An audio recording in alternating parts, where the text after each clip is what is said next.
Welcome to Talking Giants presented by DraftKings. I'm your host, Bobby Skinner, here with my co-host, Justin Pennick. And we got ourselves a little Eagles preview that we may not fully preview because we played this Eagles team. The games, do they even matter at this point? But we do want to talk about the article, and then we'll do the segments towards the end. Justin, but first and foremost, for the second time in 3 years, the Giants have no Pro Bowlers, which speaks volumes about the roster. Yeah, that was the line that the beat reporters put out, and it was funny. Dan Duggan and Jordan Rana, it was at the same time that they put it out. So yeah, I mean it does. Giants just aren't good, this even goes with the whole article that we're gonna talk about. They're not good, and they're not good for solid reasons and many reasons, and they could be expanded upon or they could be exaggerated. I don't know. I just enjoy talking about the Pro Bowl, whether you make it. It's just every year it's been a talking point. I don't care about it, and it's kind of crazy that it doesn't matter. I just like talking about the Pro Bowl because it doesn't matter. You know me, I like things that don't matter. Player salaries and bonuses are based on that, like the same voting system that put Evan Ingram in the Pro Bowl last year. Like, players get bonuses and more money off of that. You know what I'm the happiest for is that we don't have a guy like Evan Ingram supposed to have a nice moment in his life, and he's getting bullied by the internet. Like that. You remember how bad I felt for Evan Ingram last year for making the Pro Bowl? Yeah. I was like, he's getting just bullied online, which you contributed to. You're a bully. Yeah, you clipped together all of his interceptions, which is funny to say about a tight end. But I was just happy Evan Ingram wasn't getting bullied. I was hoping for him to make it back-to-back years, though. Not fair. I didn't clip all of his interceptions when he made the Pro Bowl. I clipped them beforehand, and then I embedded the video. Yeah, it just felt like he was being bullied. And we're going to talk... So I can't even remember the name of this guy's story. His name is Ty Lanny. Ty Lanny. No, it's something else. It's Tyler something else. It's an autopsy of the Giants organization. Tyler Dunne. What it's Oh, Tyler Dunne? Where did I get Lanny from? Where did I get Lanny from? Other announcement. I got the bag. Oh, yes. So I'm going to be staying at John Boy Media. Let's just say it's closer to 7 figures than it is in 5 figures, which is pretty exciting. So yeah, I'm going to be staying at John Boy Media for the next 2.5 years. 2 years with an option. So how about that? You signed an extension? Yeah. Well, I haven't signed it yet, but I got the offer and I'm going to sign it. And you just made it sound like there was an opportunity that you would leave. I didn't know that. 2 years with an option. Oh, yeah, I thought about it. If the offer was going to be disrespectful, I would have left.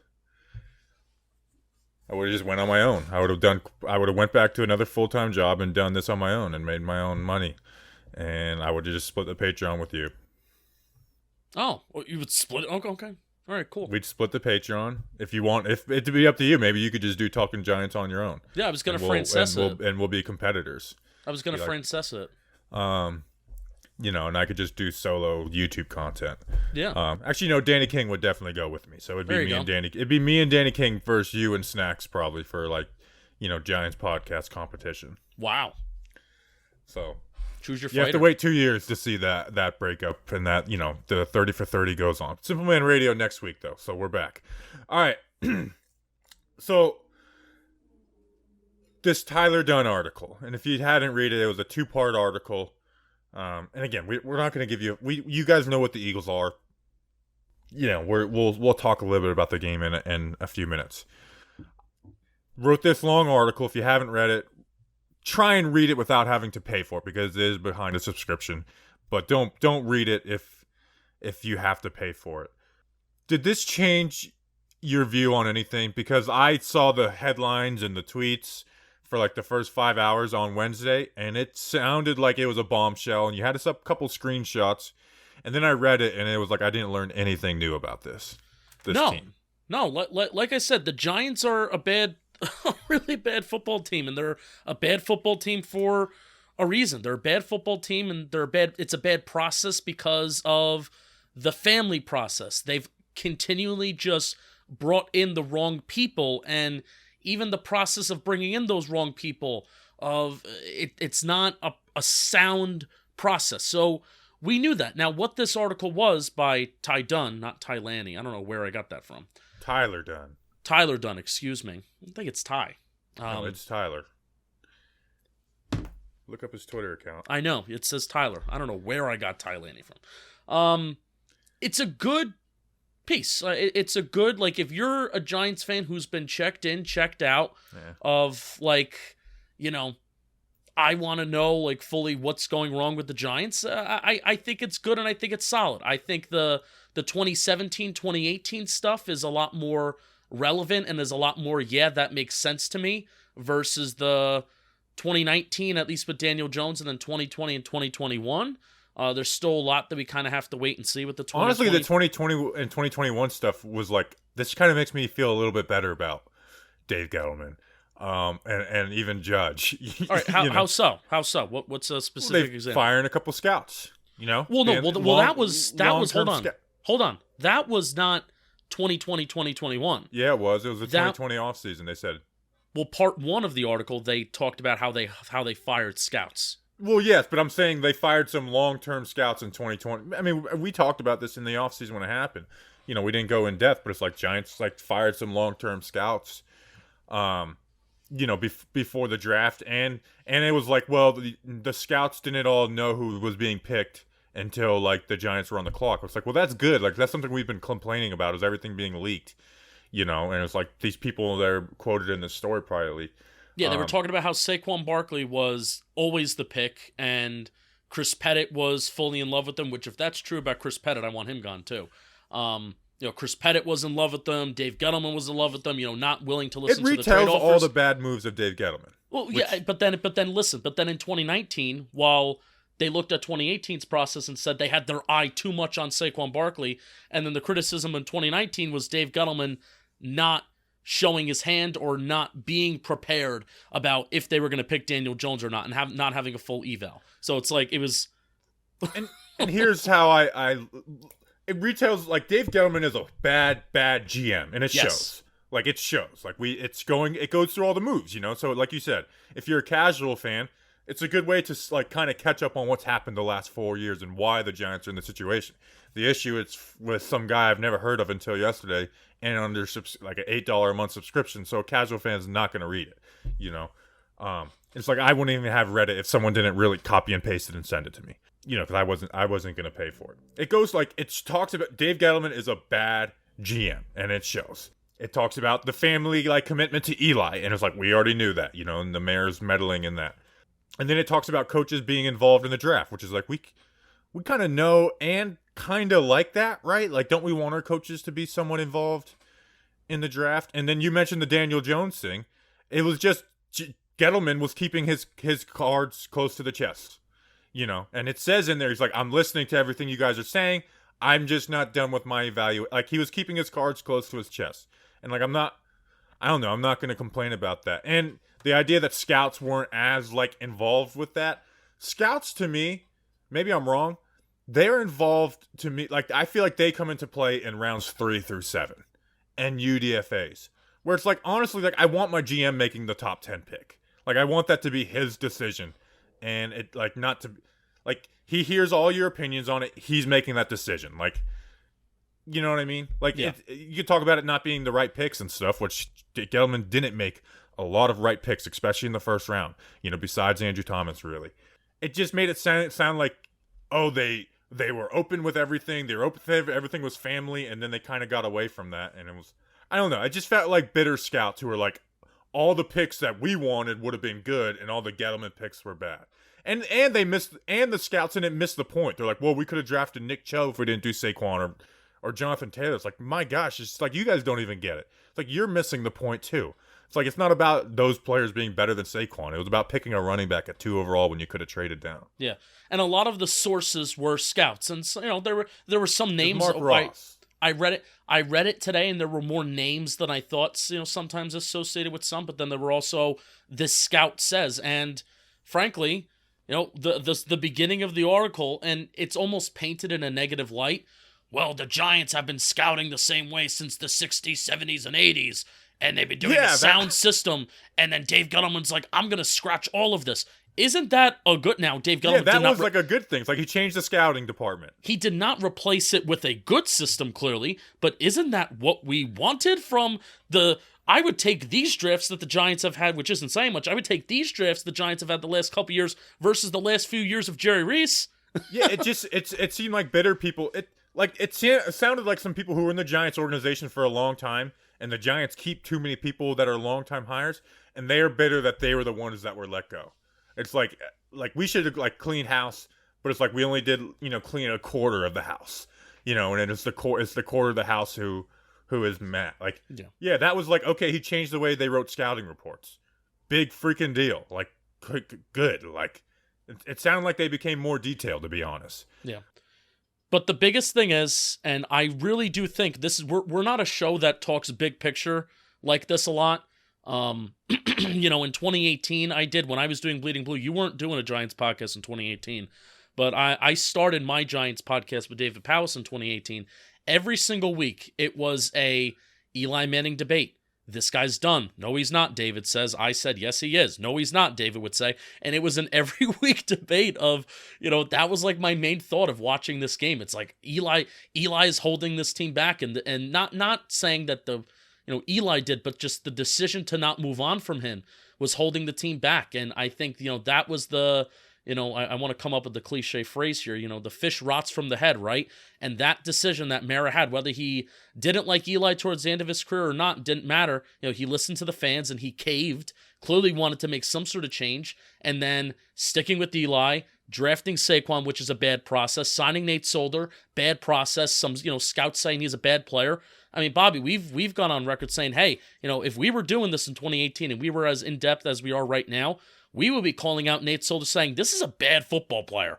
Like, he's not a very good football player. So all the things that they laid out specifically in part one, and I think Eli, sticking with them too long, Saquon and Nate Solder, those are three of the moves that I think have the biggest impact on why the 2021 Giants and why the Giants have been bad the last couple years anyway. Well, they could have stuck with Eli and still did things the right way. They could have traded down out of 2, picked up Quentin Nelson, picked, other good players, and, drafted a QB later. Not thinking about replacements for Eli, I think is the main, yeah, not thinking about life obviously, after like Eli. you go back and you would take a Josh Allen or Lamar Jackson with hindsight, but it's like, to go in the mindset of like that draft, like Sam Darnold probably would have been like QB1 on their list, right. Which would have not worked out.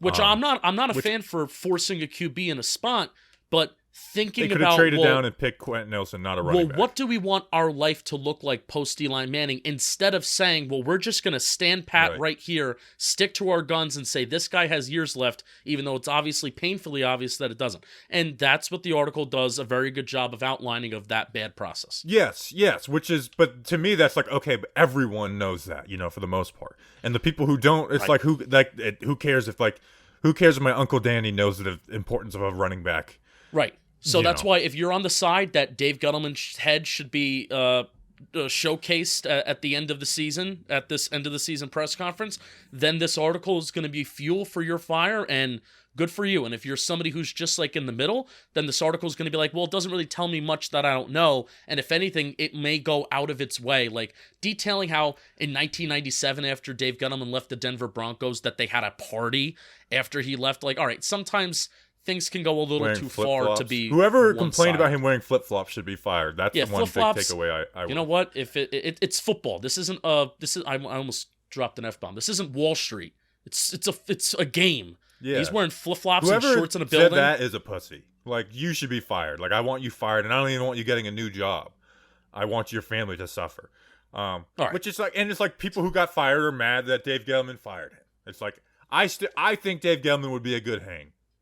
I know some people don't like the brashness and stuff like that, but I don't know. I feel like men's like would enjoy being around Gettleman, and it's a little beta. But we also knew that also for years too, that he was arrogant and the personality during the press conferences. Like I don't think that was an act. The thing is that it just when it doesn't translate to winning, when it doesn't translate to winning football, everything looks bad. Everything. Yeah, when you're arrogant and not good, you look worse. When you're arrogant and good, you're Bill Belichick. And when you have an owner, and when you have ownership that is so centered around family and so centered around continuity and familiarity, when you have an owner that is not willing to bite the bullet and make changes sooner, then now Dave Gettleman will go down as one of the worst general managers in like football history with the span of the Giants. Which is like when we got asked about like what's wrong with the Giants and GM and like, you know, what should they do to GM and our mailbag on Wednesday before this article came out, we were saying all the exact same things. Gettleman's been a bad GM. They need to stop being so family oriented and not wanting to cut ties with a guy like Judge or hire in-house and not fire guys like, you know, like Chris Mara, you can't fire him. He's family. Like, it sucks. I do believe that thing with Chris Mara about Russell Okung's former agent, not even, I guess, his current agent that he had at the time he was a free agent. Was that saying that it was calling Russell Okung an asshole or Chris Mara an asshole? No, the former agent of Russell Okung called Chris Mara an asshole. And that is why Chris Mara... I think Russell Okung actually did visit the Giants facility. And then I think he might have left and Chris Mara said, well, no, because his former agent, not even his current agent, called me an asshole. Yeah. Like Chris Mara sucks. Believe that. It's like Chris Mara is probably the most hated person in the organization right now beforehand. It's like... so it's like we didn't learn anything new. But we did learn... So we got some specifics on coaching being involved in draft picks. Like, which... By the way, there was a beat reporter who did come on our show earlier this year and say that the DeAndre Baker pick was all Gettleman and the coaches had no clue that we were doing that. Yeah. And then and from this article, it says that Shermer really wanted him and said he could make it work with him. You know, and also Jordan Ronan said on his podcast recently that Chris Mara's role in the organization has gone down. And then we're still hearing about, you know, Chris Mara with the free agents and stuff like that. And, you know, I don't know what to believe. I don't know what to believe. You know, in a world of misinformation and everything like that, I'm gonna just, hey, we know the process is bad. We know the reasons why it's bad. It almost doesn't even matter how or why we get there, but we know it anyway. Yeah, and it was like, well, he's collaborative with like the coaches had a lot of input on drafting, which is like, isn't that something that we kind of like, you know? Yes, which I think that's the difference, by the way, between this Judge coaching staff and this Judge process versus the previous process. We've heard from beat reporters about, and we've had these discussions on this show in past off seasons about, well, are the coaches in the front office, are they really working together? Are their voices really heard? And that was something with Shermer where we weren't sure if their voices are really heard. Well, I think they are, and maybe they were, except maybe their voices just weren't that good. And maybe they just recommended flat-out bad players, whereas this Judge process may be recommending better football players, and that is why John Mara may like Joe Judge's process a lot better. That's my theory. Yeah, and it's like the 2020 draft. I love the 2020 draft. You know, and they brought up Xavier McKinney and Andrew Thomas picks as, like, negatives. Like, well, you could still hold out hope for these guys. It's like, McKinney's probably better than Antoine Winfield right now. Yeah. And Thomas and Wirfs, I haven't watched Wirfs much this year, but going off of what I watched of Wirfs last season, Thomas is there, you know? And people said Tristan Wirfs was the best right tackle in football last year. You know, and Thomas is at that level. And that's playing right tackle, which is a very, very different position for Tom Brady. You know, and Daniel Jones' pocket manipulation got a lot better this year, but it sure as hell wasn't Tom Brady's. You know, where Brady's done, like, so it's like, that's good. And we found out Jason Garrett had a lot of impact. So thank you, Jason Garrett, on the Andrew Thomas pick. Like, that's my favorite. Like, I love the 2020 draft. And I love the process of the 2021 draft where they traded down. Yeah. Where now the one thing we could say is they should have invested in the offensive line. You know, and I'm not even saying that with the first round pick because, like, I don't know if I would want Darisaw over Tony. I don't. You know. Darisaw has had injury issues and hasn't been a great player for Minnesota. Anyways, you know, so it's like I might take Tony again. But it's like we like the trade downs for 2021 were awesome. We had we have 5 top 5 day 1 day 2 picks and, you know, 2 top 6 overall picks. So we like the process even though it's like if we weren't in love with all of the players that were picked. Yeah. Yeah, exactly. Until Wirfs buckles down and goes to left tackle, I'm sorry. I mean, the positional value difference between what a left tackle can do for you and a right tackle can do for you, I get it. You know, if Wirfs can especially with the Giants. If Wirfs can be a better football player than Andrew Thomas, sure, I'll let you have that. but positional value and where you're drafting in the first round for that Giants, what was a number 4 spot, left tackle, give it to me every day. Andrew Thomas at left tackle and Nate Solder at right tackle, or Nate Solder at left tackle and Tristan Wirfs at right tackle. Yeah, good luck. I'll take Andrew Thomas and Nate Solder at right tackle. Yeah. So we spent a lot of time on that. Yeah. Well, we never have conversations. I just didn't like the article. I thought it was like just a lot of it just didn't like. It just seemed like bitching and moaning from some people who got fired. Where it's like, well, you guys are complaining about the wrong things. Like you said, the detailing of all the bad decisions that were made, like that is like, okay, that's a good article, but it's not like it's not a bombshell. It's like with stuff we all already knew. And the new stuff we learned, I don't even hate. It's like they fired some scouts and the coaches are more involved in the draft process. Okay, I like that. Yeah, I mean, bitching and moaning for a football team that has the worst record over the span of however many years, last 4 or 5 years, since 2016, I'm okay with it. I'm saying the sources, not like the fans. Like yes, but I'm saying the sources in there, the things they were complaining about didn't make a lot of sense. It's all relative. It's all relative, and it's all the Giants. They did it to themselves. If you don't want sour former employees to come out and complain about your football team when they were a part of a losing product anyway to begin with, that's the funny thing too. It's like you guys sucked as well. By the way, the scouts were like, oh, we would have got all the good players, but Dave Gettleman said no, we're getting the bad players. What were you part of the team from 2013 to 2016, 2017, and that one year was you literally talked about in that article how scouts were saying, or former employees, scouts, whoever, oh, that one year in 2016 it was fluky anyway. Bro, you're talking about your own team that odds are you were part of, and you're saying that was fluky, the most success that you had in over a decade. Yeah. The one thing I will give the fired scout, the people who are sources, is that I bet you there was a lot of people there was a few of them saying, don't draft Saquon Barkley. Like, don't. Oh, yeah. I'm like, that's the one thing I will give them. It's like, I'm sure there was people telling them that. But I also think there's, like you said, there's like guys like Chris Pettit who were like, fell in love with the guy. Enamored. Yeah. So that's where it's like this franchise sucks, and John Mara sucks. Like I'm going to call for somebody else's head right now. Abrams, sure, if you want to hang around, whatever. I mean, you got yourself into this cat mess. You might as well try and get out of it. Not as general manager, but assistant GM, all right, fine, whatever. I want Chris Pettit gone. I want him gone. That's what I want. And I don't like to call for jobs. We called for it for Jason Garrett.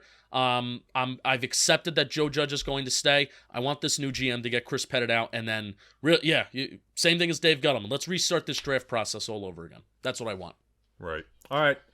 So, anyways, we're playing the Eagles this weekend. Are people gonna be pissed if we win this game?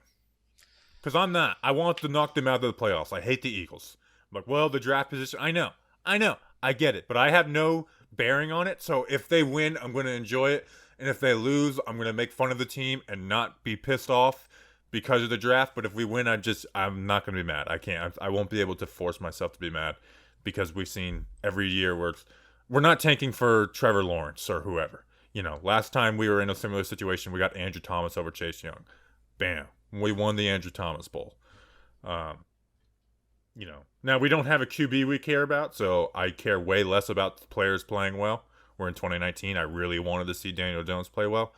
But are people going to cry if Jake Fromm comes in and wins this game 17-13? As of right now, according to Football Outsiders, the Giants, with their pick, have a 48% chance at a top 5 pick. The Chicago Bears have a 28% chance. The Panthers have a 26% chance. The Seahawks and the Falcons are basically irrelevant, and they're out of the picture for a top 5 pick. So, Bobby, the fact that we have 2 first-round draft picks, if we win this game, great.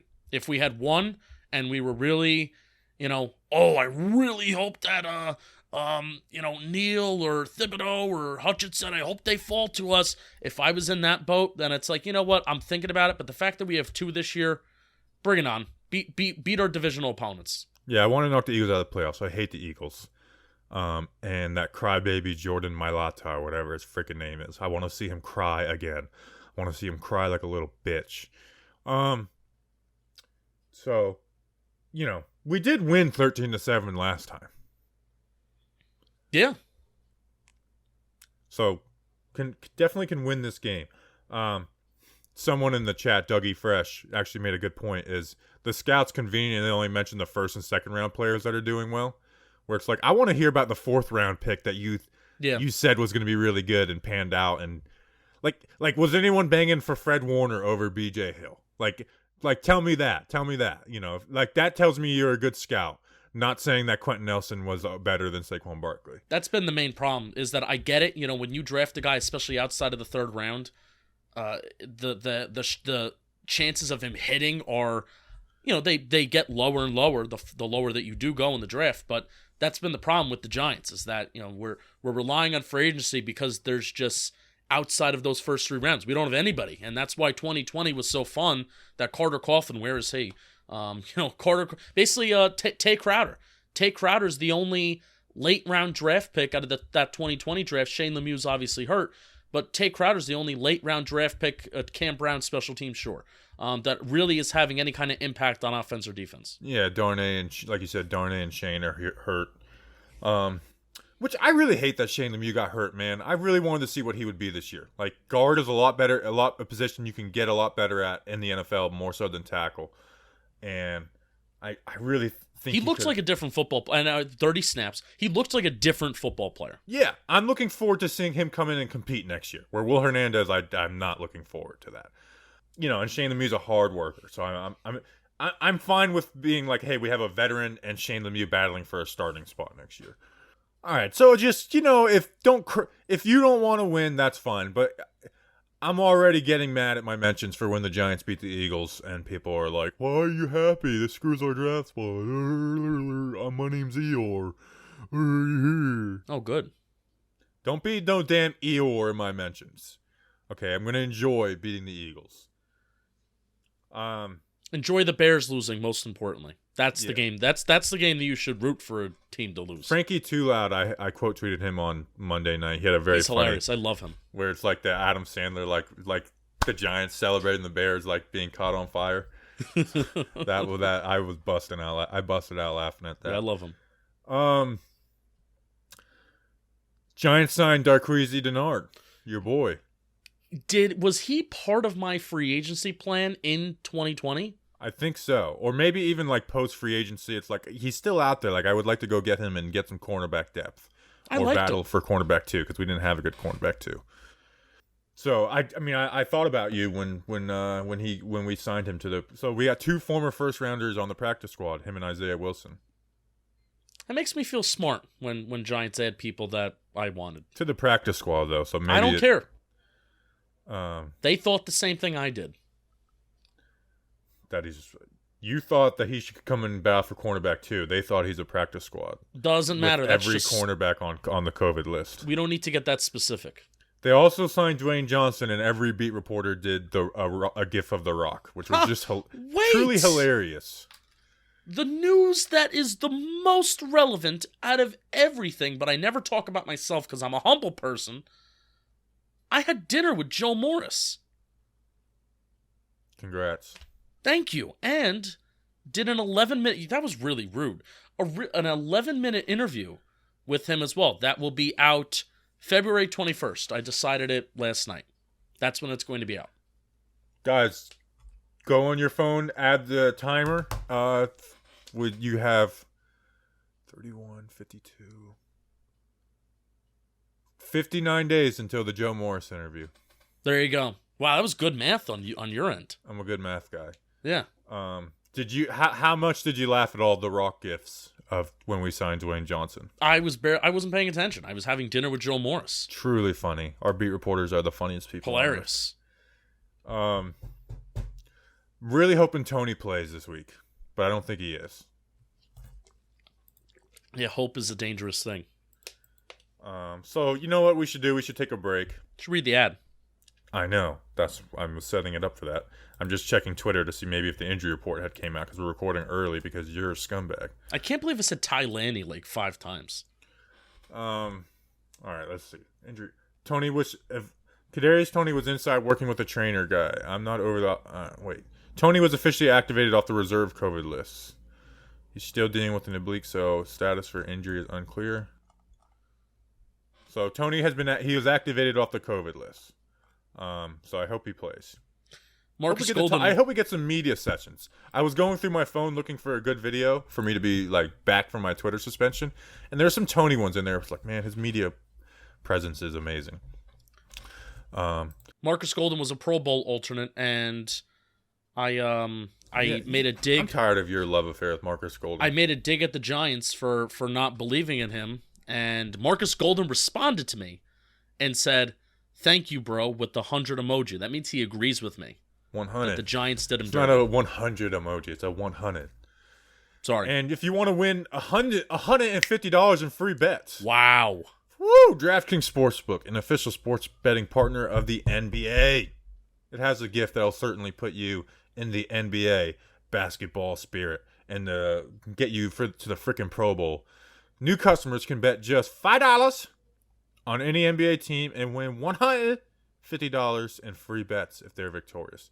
Bet on the Nets, even though we have like our entire team out because of COVID. Bet on the Nets versus the Lakers, because the Lakers are kind of like they got to revamp their roster to be a championship competitor.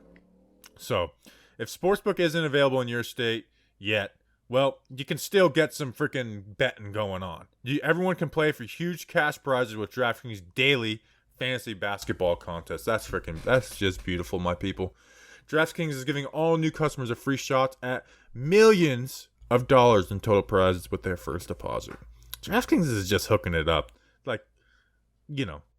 Send me to an Orlando Magic game, but download the DraftKings Sportsbook app now. Use promo code JOHNBOY. Bet just $5 in any NBA team and win $150 in free bets if they're victorious. That's promo code JOHNBOY this week at DraftKings Sportsbook, an official sports betting partner of the NBA. Must be 21 or older. New Jersey, Indiana, or Pennsylvania only. New customers only. Minimum $5 deposit and $1 wager required. One per customer. Restrictions apply. See DraftKings.com/sports for details. Gambling problem? Call 1-800-GAMBLER. All right, we now welcome on Danny King. You guys missed all the good conversation in the Patreon chat, by the way, before this. Like, we talked about Jordan, Mailata crying. I had some good conversation about that. I gave some details of the John Boy Media, my new deal, and I was thinking about ditching Talking Giants. Missed you guys. If you're not in the Patreon chat, you missed all that. We now welcome on Danny King with the weather. I feel like the camera box right now is showing that it's on Justin, but we welcome in Danny King for the freaking weather. My camera box was on you, Bobby, and that's all that matters. I just looked at the YouTube. I was looking at my thing, and it the yellow box was around Justin. Crazy times. Well, we welcome on Danny King for some weather and trivia. Yeah, if you're not on the Patreon, what are you doing? This is where the fun's at. The weather in that horrible, dreadful, miserable, terrible place known as Philadelphia this week is going to be, I guess, nice. It's going to be partly cloudy, 45 degrees, feels like 38. The wind's going to be whipping, though. There's going to be heavy wind. Take that into your field goal considerations there, Gano and Jake Elliott, you loser. 16-mile-per-hour winds out of the northwest. Do we care about that? Not really, but it's 16 miles per hour. No precipitation, so if you're going to that miserable city, you'll be cold probably, but it won't be raining, which is like what it was like MetLife on Sunday. Cold, but you're able to deal with it. Unless you're Justin, you were in a suite having churros, which I want to try the churros now because they're being hyped up. Stop. It was 72 degrees in Florida right now, but it was like 55 this morning, and I was like, I'm not going outside.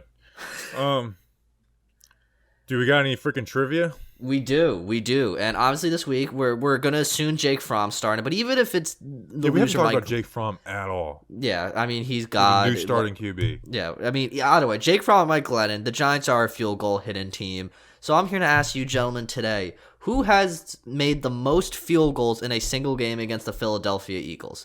I'll give you a hint. They are in the 2000s era, so we're not going to like the 50s or the 60s. They are in the 2000s. Jay Feely. Bobby. That's a really good answer, Justin. I feel like Danny wouldn't put this one in a trivia, so I'm not going to say Josh Brown.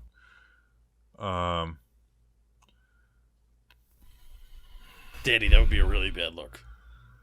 I'm trying to think of who our kickers were before Tynes and Feely. Who was the kicker in like 03, 04? I'm going to just say Larry Tynes, I guess. The answer, there were multiple answers. I wasn't good because Jay Feely was one of the answers that got that one kicker that Bobby said I wouldn't put in. He technically is the record holder, but we're not going to give him any credit whatsoever because screw that so guy. Josh Brown is the winner. Screw that guy. Technically, but on technicality, I don't because like screw that guy. There's multiple. Here we go. We got Raul Algieri, loser guy, Don Chandler, Brad Delauso, Joe Danilo, Jay Feely, and Robbie Gold.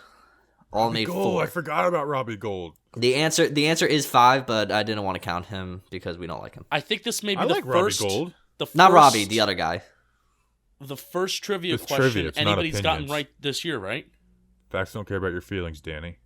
I wasn't trying to get the company canceled, all right? I don't know how we feel towards that. No, man. I think you got yours right last week with Plax, Justin. You did. Oh, good for me. So that is the answer for this No, I week's said trivia. Victor Cruz. That doesn't count. Oh, you did. But you had the play, one of like the biggest plays of that game. All right, so we'll congratulations give you to me. credit. Okay. All right, let's do our fantasy draft. It had been neck and neck for a while. I jumped out to a pretty decent lead. I had 46 points last week. Danny, you had 20. So you're currently 26.9 points behind the lead. Justin had a good 38-point outing. He's 65 points back, which, by the way, second place last year I don't think was even within like 65. So very tight race. Like we have 3 games left. My lead can go away, but right now I had the lead and I've held it for a long time. Danny, you'll be picking first. Justin second. Myself third. So Danny, you have the honors of the first pick this week. I'm going to be taking the man that has had back-to-back 100-yard games. That is Miles Sanders. I feel like an easy pick. Is he going to get a touchdown at some point this season? I didn't realize he had no touchdowns. So that's kind of funny. They are just hammering that home on the Washington Eagles game. This also showed me I'm never creating a big board again. I made a big board. It clearly didn't go well because now I'm down 26 points. Danny, I made a big board, and that was my worst week of the yeah, season. So no big board. I make a big board every week, and no more big board. The big boards are gone. No. They're gone. I mean, I know they also have that run. They have Jordan Howard doing some stuff as well. Boston Scott, yeah, but Miles Sanders, he should get me points because the Eagles' run game right now is pretty freaking good. So give me that, man. All right, Justin, you got pick number 2. Devonta Smith because it makes the most sense. Does it? In my IMO, yeah. I hate when people say like LOL out loud. IMO. He has a huge elbow brace on that I just noticed for the first time on Tuesday night. Devonta Smith. I just don't know how comfortable I'd feel picking him against Bradbury when it's like is Aaron Robinson coming back? Adore Jackson. Like I don't know what's happening with him. It's wide receiver 1. Yeah, you can't go wrong. No. It's Jalen Hurts. If Jalen Hurts has a halfway decent game, Justin will look great, but then Jalen Hurts can also screw Justin at the same time. It's all in his arm. All right. I whipped this dude's ass, but I'm picking Dallas Goedert first. He had a big game on Monday or Tuesday night or whatever it was. I think he had like over 100 yards, a touchdown. I see if there's any receiver tight end on their team, I think he's going to have their biggest game. And I'm battling with either Saquon or Galladay. Where it's like, Galladay I don't trust, but it's like, is Jake Fromm going to force him the ball? Will he force him the ball? Or do I take Saquon, which is a safe bet? I have Saquon higher in my big board, so I'm going to take Saquon Barkley. And because I have a big lead, it's like, you know what? Maybe I should play a little safe. So I'm taking Dallas Goedert and Saquon Barkley.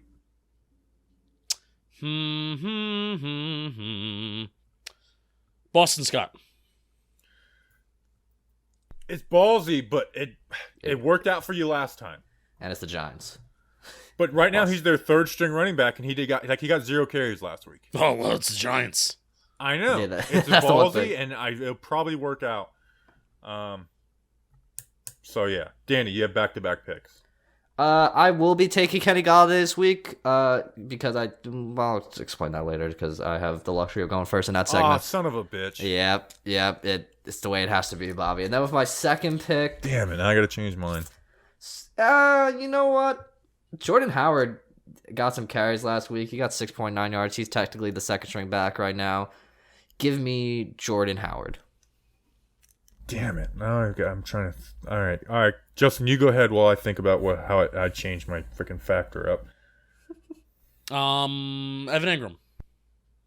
Ooh. Frank the Tank pointed out that Evan Ingram gets taken by Danny King every single week. Come from my swagger. Which is true. Where it's like, we need to go look at each week, and it's like, Danny has Evan Ingram every single week. he got 7 points last week. He got 1 point against Los Angeles. That was a bad week for him. But then he got 10 points against Miami. So, like, if Fromm likes him, then... Yeah, he could be like a reliable, like, middle of the field, intermediate kind of guy for Fromm if he doesn't want to, push it down the field or, just a safe blanket. So, yeah, that's my thinking. All right. I'm going to go with my first pick. I'm going Jalen Reagor. He's their number 2 wide receiver. Hey, guys, can we not boo him? That's really mean of us. Yeah, please boo him, Eagles fans. So I got Jalen Reagor, who's their number 2 wide receiver. Puts up some decent numbers. And I thought about just going Tony and being like, screw it. But you know what? I'm going to do the safe, smart bet. Again, I'm going to be safe and smart this week. Our starting slot receiver is Pharoh Cooper. I'm going to go Pharoh Cooper. Oh, boy. Justin, finish off your draft. Greg Ward. Damn it. Really? Yeah, didn't he catch touchdown pass? I saw him in the end zone with the ball in his hands last week. Yeah, but it was very much like, it'd be like if Colin Johnson caught a touchdown for the Giants last week. Hey. Like, it was his first touchdown in like 10 weeks or something like that. Hey. Riding a hot streak. All right, Danny, finish it off. Now, the question is, he was activated off the COVID list. Do I take Kadarius Toney? But that's really risky. I don't think I could do that. Yeah, I don't know if you can risk it being down 27 I'm points. taking Quez Watkins. Quez Watkins, wow. So we got 4 Eagles wide receivers, 2 Giants, and Cooper and Golladay, and Slayton's not being picked anymore, which is just crazy. No Devontae Booker, no Kenny Gainwell, who gets used in the receiving game. All right, so to recap, Danny has Miles Sanders, Kenny Golladay, Jordan Howard, Quez Watkins. Justin has Devontae Smith, Boston Scott, Evan Ingram, and Greg Ward. And I have Dallas Goedert, Saquon Barkley, Jalen Reagor, and Pharoh Cooper. All right, it's time for Giant Factors. Danny, explain why Kenny Golladay is yours. Because, well, look, Kenny Golladay, last week was the first week he had like a one-on-one, or like, it was the 20-plus yards with Jake Fromm. Justin, what was that stat with Kenny Golladay last Sunday when Jake Fromm came in? Wasn't it something like that? He had like a one-on-one target. It was something along those lines. It was his first 20-plus yard area or yard catch. My thinking is this week is Jake Fromm is going to be the starting quarterback. He's going to come out there and see a shiny toy in Kenny Golladay, and I think he's just going to feel the need to try and feed him targets. And maybe this is the week Kenny Golladay will maybe make a name for himself. When he's going to make a name for himself this year? If Kenny Golladay goes the season without a touchdown, that would be just one of the worst looks the Giants could have ever met. They're already a terrible team. But Kenny Golladay, I think he's going to get targets this week. I think he'll get one-on-one contested opportunities against this Eagles secondary. And I think Jake Fromm might just start force-feeding him the ball because it seemed like they kind of had something going. And maybe they'll develop a nice rapport for the future because Jake Fromm is our future at the Giants starting quarterback position. So Jake Fromm, buddy, you know what? No, Kenny Golladay. Jake Fromm's going to make you a Giant factor this week. And when you score a touchdown, I'm going to celebrate with you. All right, Justin, your Giant factor. James Bradbury. Next time we play the Eagles, I don't want Joe Judge talking about how great of a football player Devonta Smith is, because that's what Joe Judge does every single time. I want James Bradbury also here next year. There's a lot of talk happening about what offseason cuts do we make. Is it Blake Martinez? Is it James Bradbury? Sterling Shepard? Bunch of names that are being thrown around. James Bradbury and Blake Martinez need to stay. James Bradbury is a guy that I want to stay, whereas some other guys are debatable. So I think he's part of the solution.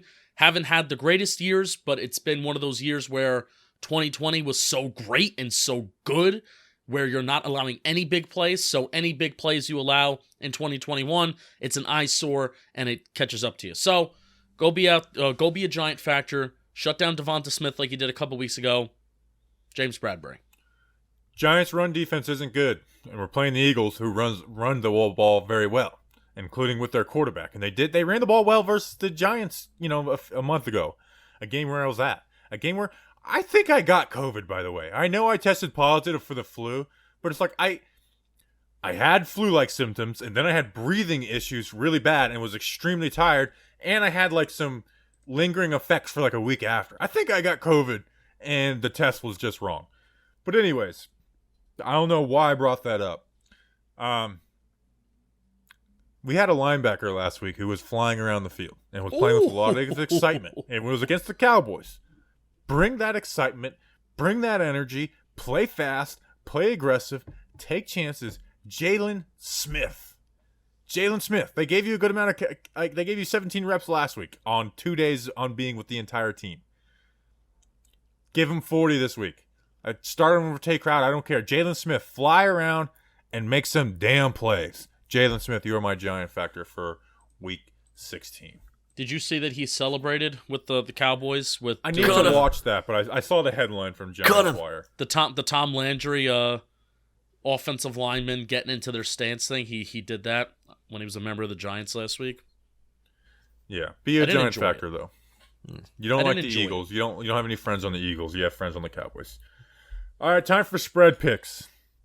Danny, you're still in first place. You went 5-2 last week, 66-50 overall. I'm in second, but I went 3-4. I'm at dead 500 right now, 58-58. Like, there's 3 weeks, but 8 games is just too much ground probably to make up, unless Danny just collapses and I ball out. So my goal is just to get over 500 for the season. The listeners went 3-4 last week, and they're 56-60. And Justin, off of a 6-1 week, still in last place. But you did go 6-1. You're 55-61. So you're 1 game behind the listeners, 3 games behind me. I'm so 10 closer and 3 to last place than I am first place. I'm 10-3 in the last 2 weeks. Congratulations. He's got the hot hand right now. You're still in last place. Thank you. It's like it's like if the Giants win this week and next week. That's Justin. Yep. Good Thursday night football game. 49ers at Titans +3. This is a hard game to pick. Danny, you're in first place. I'll let you pick first. I'm just laughing at I just look at this site and they have EPA as part of their betting metrics. That's so stupid. You brought that up last week. I know. It's just so funny to me every single time I look at it. Every single time. I'm gonna be rocking with the 40. Now Titans are +3 favorites. Man, no, this the is a tough 49ers are favorites. 49ers are favorites. Man, that's a tough one. I'm gonna rock with the Tennessee Titans. I'm rocking with the 49ers. Tennessee Titans offense has collapsed. And no, it's not because Derrick Henry's gone per se. It is that offensive line is terrible. They are not pass protecting and blocking for Ryan Tannehill. They're not an explosive offense. Believe it or not, Giants passing offense. You're mumbling, Bobby, and I'm not going to amplify your volume when I'm editing. So it's the same exact bad offensive line that was there with Derrick Henry. Nope. Think they have injuries. Think they have COVID stuff. They had injuries before. They were missing Lawan. They were missing guys. But they're not as of an explosive passing offense. Ryan Tannehill's getting hit. Give me the 49ers. Funny how that happens. Listeners represented by Evan Walworth are picking 49ers -3 as well. But the Titans can't lose. They're not going to lose 2 games in a row. So I'm going Titans +3. And if they lose, they'll lose by 2 points. All right, we got this is a Saturday game. Browns at Packers -7.5. To me, I don't even care if Baker Mayfield or whoever's playing. Packers -7.5 is easy. The listeners agree with me. Justin, do you agree? Yes. Danny, do you agree? Yes. All right. Simple enough. All right, the only game I don't have written down already my pick. Colts at Cardinals -1, which is essentially a pick 'em. Cardinals have been struggling. Colts have been hitting. Justin, who do you got in this one? I'm going Cardinals -1. I think they figure it out. Danny, who are you going? Same thing happened with the Cardinals last year with Cliff Kingsbury, Kyler Murray. They started off hot, and then they just completely fell apart towards the season. And they'll still make the playoffs, but I'm going to be taking the Colts this week. Listeners agree with you. I need to gain some ground, and this really is a pick'em game for me. I probably would have picked the Colts if I wasn't thinking about what Danny did, but I'm going Cardinals -1. Ravens at Bengals -3. Bengals favorite at home.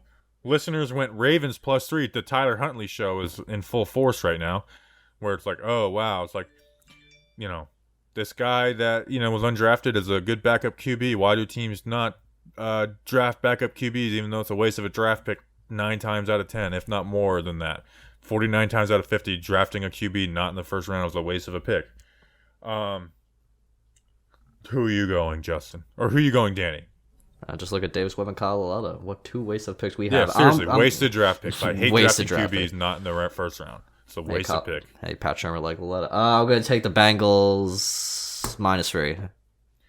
I agree with you. I mean, they dog walked them last time with Lamar Jackson, so I'm going Bengals -3. Justin, what are you going? Should I be different and just say Ravens? No, pick what you think.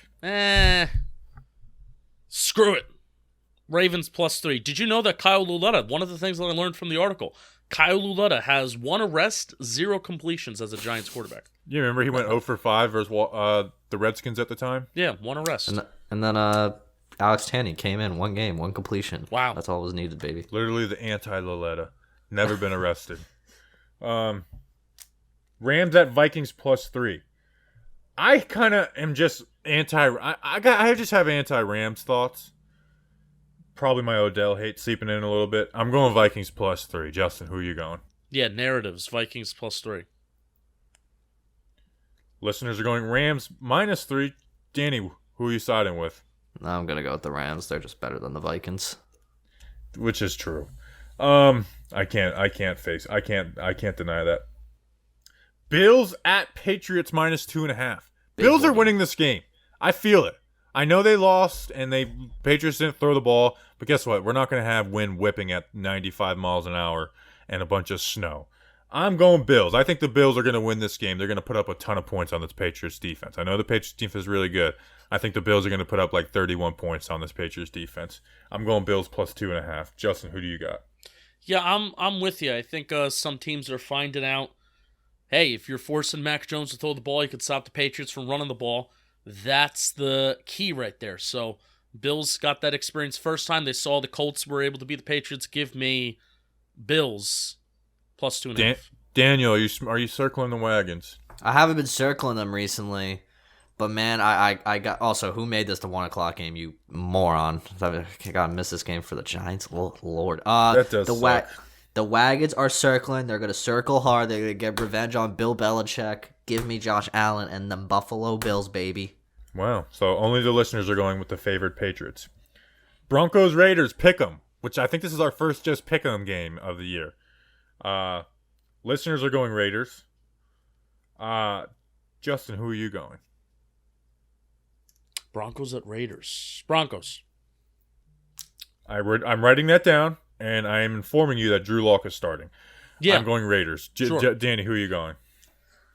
I am also going to be going with the Raiders. I just don't like Drew Lock. Pat Shermer, quarterback whisperer, but just not a Drew Lock whisperer. Dude, if the Broncos fire Vic Fangio, he's got to be he needs to be like the highest paid defensive coordinator 100%. in the NFL. He'll be back in work so quick. It'll be hilarious. Let's make Patrick Graham our head coach and Vic Fangio our defensive coordinator. Yes. And we'll bring Pat Shermer over too as the OC. Good. Yes. Let's bring up what's his name? Shula. Let's bring Shula back. Oh, no. That's a joke. QB coach Mike Shula. QB coach Mike Shula. Jay Gruden could be our QB coach. I want Jay Gruden as a defensive QB coordinator. No. Fire Ty Tolbert. Dolphins at Saints -3. I'm all in on the Dolphins. This is, to me, I would, if the Dolphins were favored by 7, I would pick them. Dolphins +3 for me. Danny, who do you got? Well, we got Ian Book starting this week. Yeah. What a world we're living in. Ian Book. Someone had. Wait, it was Tom. Taysom Hill's not starting? No. He's on COVID list. Ooh. This just made me laugh. Tom Pelissero said he talked to a coordinator pre-draft on Book. He said, I enjoyed watching his tape. He's got some swag to him. He knows how to play football. That's great. Really glad we got that insight from an offensive coordinator. But I'm going to be taking the Dolphins because Ian Book sucks. And the Dolphins are good. I love Miami. Love the city. Love Tua. Whoa. Let's not hate on Miami there, baby. Jalen Waddle, I love. I'm giving them the Dolphins because they are on fuego. Listeners are going Dolphins as well. By the way, I need Duke Johnson to play well because I had Leonard Fournette and Dalvin Cook carry me to the playoffs in my fantasy football league. I get a bye week, and now I'm missing both of them. That really sucks. So I have Duke Johnson starting in the semifinals of my freaking fantasy football playoffs. Chris So- Mick will beat me. Actually, Hate you, well, Chris let me Mickle. ask you guys. You guys are fancy. Should I take Duke Johnson, who played really well last week, but he's probably going to split reps for the Dolphins? Or do I start the backup running back for the Titans? Who's who the backup gets for the like Titans? a consistent 8 to 12 carries a game? I'm thinking about going with Duke Johnson. I've always been a Duke Johnson fan. He's a Miami guy. I'm going with Duke Johnson. I just hate Yeah. that I have to wait till Monday Night Football to Yeah, have him go play. with your heart. Justin, so who are you going, Dolphins or Saints? Dolphins. Saints just shut out the Bucks though. So are we disrespecting them? It's Ian Book. I'm starting the Saints defense. Damn it. All right, Danny, what is your prediction for Giants at Eagles? I mean, look, people don't want the Giants to win, and I understand that. The draft pick, that's important. And I'm not hating on that anymore. If you root for them to lose, that's fine. I don't care. But Bobby said, other people have said it. I can't root for the Giants to lose to the Eagles. I hate that city. I hate the people. I hate that team. Let's knock Philly's already, like, slim play. No, not slim. They have a chance. But let's just knock them out of the playoff race entirely, please. Jake Fromm's QB God, future. Giants win. Probably a really ugly game. I'm just going to say 13-6. Eagles 17, Giants 12. 4 field goals, yes. Just making sure we didn't miss any updates while we're recording. All right, Dan Duggan says, seems unlikely that Tony will be ready to play Sunday after 10 days. All right, so we're going to make that weirdo cry again. Jordan Malata, whatever his stupid name is. I wouldn't even want him on my team. That's how much I am disgusted by a man crying after a regular season game in November. Loser. Jalen Hurts sucks. Jake Fromm's going to lead us to the promised land. Giants 77, Eagles 0, and I feel good about it. I really do. I feel really good about that score prediction. We'll see you on Monday for a victory podcast. Feel confident about that. It's going to be a victory podcast. We're going to cry about the draft pick, but we're going to enjoy knocking the Eagles out of the playoffs. See you then. Until then, let's go Big Blue.